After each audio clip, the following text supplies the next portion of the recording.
Oh. Yan, alanganin yung lalaki kanina. Ay, alam ko na kasi nagagawan kita ng sensyon. Nakalagay din.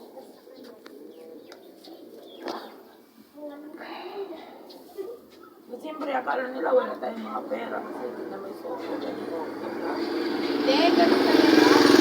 Ganda nga i-explain nila kung ano yung Yung doktor, yun talaga yung doktor. Oo, tapos diba chinek nila ako?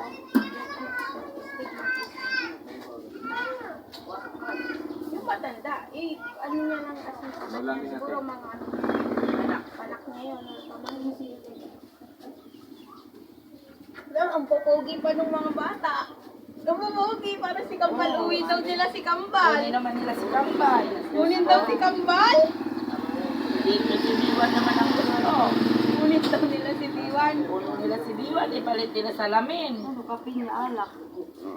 Nako, kukunin na si Diwan. Sinong kukunin dyan? Si Diwan.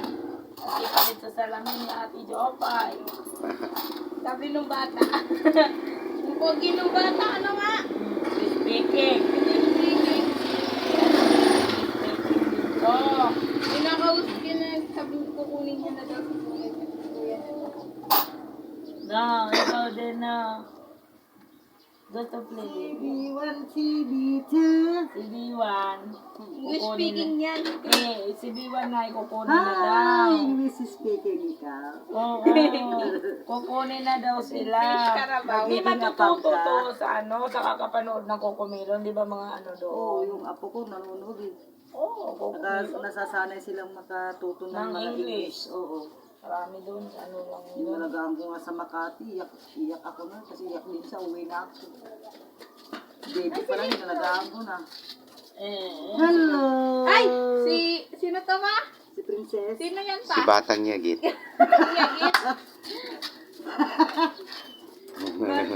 Nakakaano sa vlog. Ay, ito po, si Batang Yagit. Tawag ka.